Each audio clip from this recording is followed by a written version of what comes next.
ایک بزرگ تھے شاہ بقیُدین ابن مخلد، وہ کہتے ہیں مجھے پتہ چلا کہ اس دور میں نبی کریم علیہ السلام کی حدیث جو سب سے بہترین پڑھاتے ہیں وہ امام احمد بن حنبل ہیں۔ ان کو حضور کی حدیث سے جو خاص شغف ہے وہ کسی اور کو نہیں۔ کہتے ہیں میرے دل میں لو لگ گئی، حالانکہ میں امیر گھرانے سے تھا۔ میں کشتی میں بیٹھا امام احمد بن حنبل کے پاس آنے کے لیے، رشتے میں طوفان آ گیا، کشتی ہچکولے کھانے لگی، کسی طریقے سے ایک جزیرے کے ساتھ جا کے کشتی لگی، ٹوٹ گئی، بکھر گئی، میں جزیرے پہ اتر گیا، اور بھی کئی لوگ تھے۔ ایک مہینہ وہاں رہنا پڑا، بارشیں ختم ہوئی، موسم ٹھیک ہوا، ایک کشتی دکھائی دی آتی ہوئی۔ فرماتے ہیں کہ وہ اس کشتی میں بیٹھا، دوبارہ بغداد گیا، مجھے سفر طے کرتے 2.5 مہینے گزر گئے، وہ جزیرے پہ مہینہ پتے کھا کے بھی گزارا کرنا پڑا۔ نکلا تھا علم حاصل کرنے، جب بغداد شریف پہنچا لوگوں سے پوچھا امام احمد بن حنبل کا مدرسہ کہاں ہے؟ انہوں نے کہا وہ مدرسہ تو بند ہو گیا ہے، وقت کا بادشاہ مخالف ہو گیا، مسجد مدرسہ سیل کر دیا۔ امام صاحب کہاں ہیں؟ کہا گھر کے اندر قید ہیں، کہ گھر کو سب جیل بنا دیا، چاروں جانب پولیس کھڑی ہے، اور ویسے بھی بغداد میں کرفیو ہے، ہر چوک چوراہے میں پولیس والے کھڑے ہیں۔ شاہ بقیُدین کہتے ہیں اتنا کچھ سننے کے باوجود بھی میرا جذبہ ٹھنڈا نہیں ہوا۔ کہتے ہیں پہنچ گئے، اب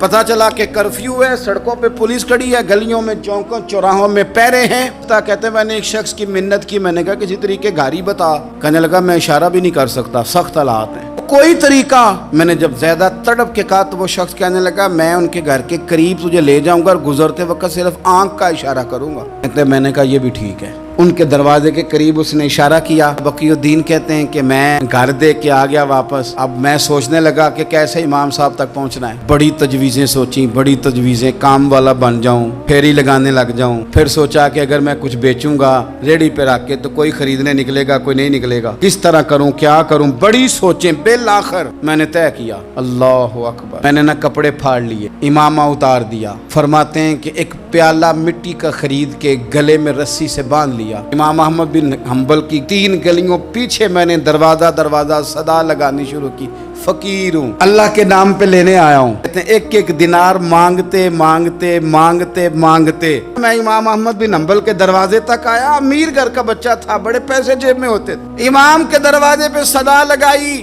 ہے اللہ کے نام پہ دینے والا۔ کہتے ہیں وہ نور بھرا دروازہ کھلا، ایک گورے مکھڑے والا، سفید داڑھی والا، اونے امامے والا، چمکدار آنکھیں، نورانی شباہت۔ کہتے ہیں امام احمد بن حنبل باہر آئے اور جیسے ایک دینار میرے پیالے میں ڈالنے لگے تو میں نے ہاتھ چوم کے کہا سونیا تیرے قربان جاؤں، میں دینار لینے نہیں آیا، محمد عربی کی حدیثیں سننے آیا ہوں۔ کہتے ہیں امام کی بھی آنکھیں کھل گئیں، کہنے لگے اس حال میں کہ حضور کیا کرتا، یہی ایک طریقہ رہ گیا تھا، میں تو کہاں سے چلا ہوں، کہاں پہنچا ہوں، کیا کروں۔ امام صاحب فرمانے لگے پھر میں بھی بڑے دنوں سے پریشان تھا، کوئی سیکھنے والا نہیں مل رہا تھا، تو مل گیا۔ کہنے لگے حضور میں روز آ جاؤں فقیر بن کے، آپ جتنا چاہیں 2 4 5 منٹ میں مجھے حدیثیں سنا دیں، میں اگلے دن یاد کر آیا کروں۔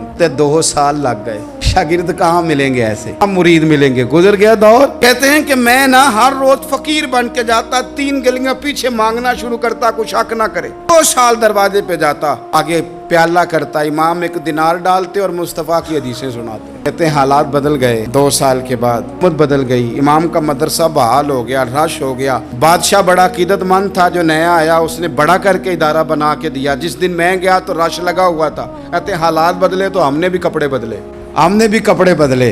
ہم نے بھی دوبارہ سے دستار باندھی۔ کہتے ہیں بڑے لوگ بیٹھے ہوئے تھے، میں جب داخل ہوا نا تو امام اٹھ کے کھڑے ہوئے، آپ فرمانے لگے پتر ادھر آ، تو آگے آ کے بیٹھ، لوگ دین سیکھنے آتے ہیں، تو فقیر بن کے مانگنے آیا تھا، اور میں بھی باقیوں کو پڑھایا کرتا تھا، تجھے میں دیا کرتا تھا، باقی پڑھا کریں گے، تجھے دیا جائے گا، اور آج تجھے سینے سے نکال کے دیا کروں گا۔ زمانے بدل گئے، حالات بدل گئے، شخص چلا گیا، کون حکمران تھا کون نہیں تھا، لیکن استاد شاگرد کے ادب کی داستان قیامت تک باقی رہے گی۔